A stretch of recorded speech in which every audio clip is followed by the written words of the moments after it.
This match, guys, it's a fresh best of 3 with 2 different players. We have not seen either of these guys so far today, but if you've seen a previous STARBOW tournament, you have seen OldPeaceRoadz, and you'll remember he's actually pretty darn good. Spawning in the lower right, though, with a bit of a pun for a name, it is the yellow Terran player, FantasyGG. Can he hit that timing? His opponent in the upper left, blue and Protoss, it is OldPeaceRoadz, who is, of course, on the brackets listed as Saracen Sashori. Don't know the reference, but it sounds anime-ish. He's a good player, though. Really worth noting. This is a guy who performed pretty well here in a previous STARBOW tournament. Hopefully, we'll see a bit of a more evenly matched series, I think. But it's, again, a best of 3. I know some of you guys wanted me to keep following Azael. We've cast a lot of his games today. Maybe we'll catch him there in the finals. But he is the first one to reach the semifinals, and he's kind of just got to chill for a bit, waiting for an opponent. I mean, it's first world problems. I'm too good at StarCraft. I got to the finals too quickly, or the semifinals too quickly. However you want to see it, I do wish him the best of luck, though. He definitely showed us some entertaining games so far today. For now, though, TVP is a different dynamic in a very large margin. We saw some proxies at the start of the day versus Adele's, when we had Adele Scott on. Reavers are not impossible to deal with, but they're not fun to deal with. One of the biggest things, though, are early goon pushes, or sorry, early dragoon pushes. I'm already getting to that bad habit of like saying things too casually, but early dragoon pushes are not fun to deal with. Yes, a bunker can hold, and when you do it properly, you can hold indefinitely. But dragoons get a range bonus so early that the Marines just can't contend with. Cadrian Crystal going to be brought up very quickly here by OldPeaceRoadz. Actually, you do sometimes see players delay this. Not that it costs too much, but because getting in that quicker chrono boost is not always worth, killing your early probe saturation. Because again, you mine significantly more minerals from each patch, so sometimes earlier probes are worth it. Whether that's economically the case or not, I don't know. This is just going off of a very select amount of games. But with that chrono boost immediately coming down on the gateway, it's worth noting, guys, chrono boost from the Nexus still works the same way, where it makes something about 50% quicker, but as you can see from the tooltip, 100% faster on gateway units. So this is an incredibly quick Dragoon coming out.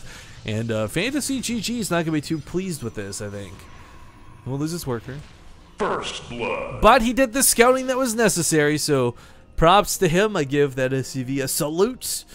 I don't know whether this will prompt out necessarily... Whoa. I was going to talk about a bunker, but I completely missed the building that the SCV scouted. That is, in fact, a Stargate. So there's some really cool units that come out of the Stargate now, guys. One of my favorites, of course, is the Arbiter, but that's like, tier 9.5 as far as the game progresses. It's a very expensive unit with some of the best abilities available.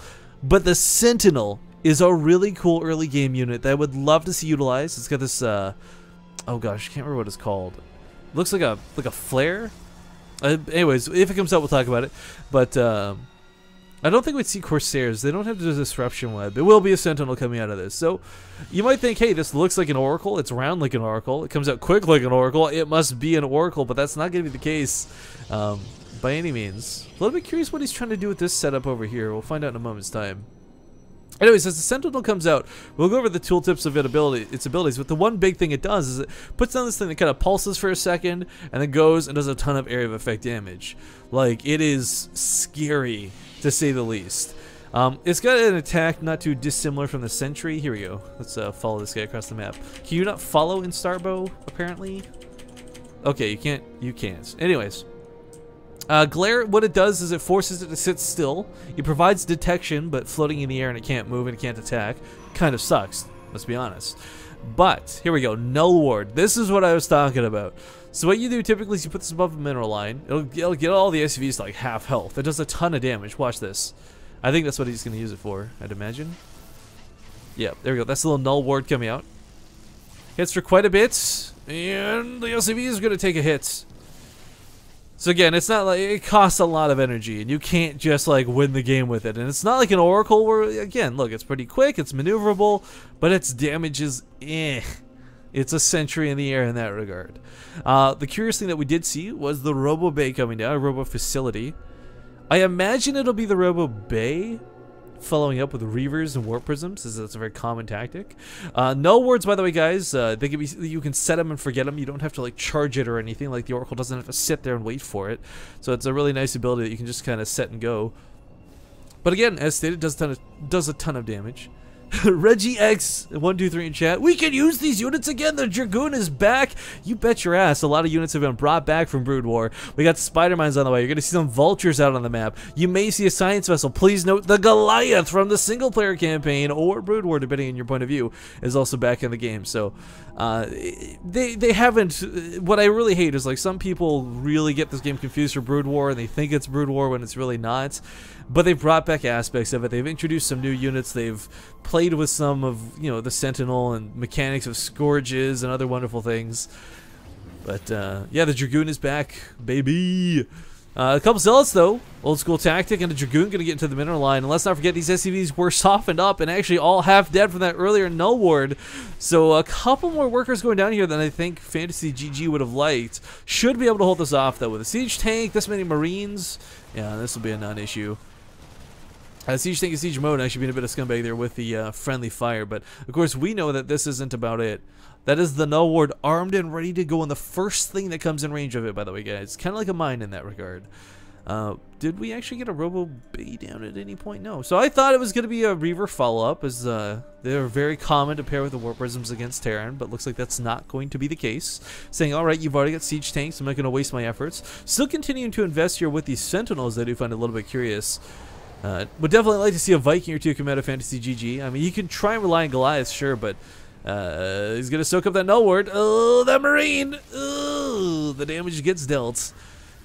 Again, it's not crazy amounts of game-ending damage, but units are slowed. They take a lot of damage, and they're not... well, actually, they will get cleaned up by the DPS afterwards. Looks like another Warp Prism made it to the main, and the Siege Tanks will not quite be able to deal with this outright.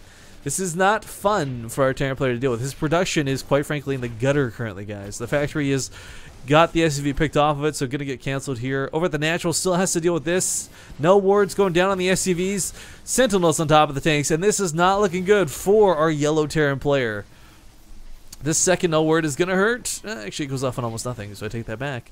But it's the Warp Prism drops in the main that are dealing the most damage. These Zealots are not going to get cleaned up. He's trying to overcharge out a Siege Tank, but one Siege Tank, a hold will not make, and 3 bases is too much to deal with. OldPeaceRoadz will take game number 1 in this best of 3.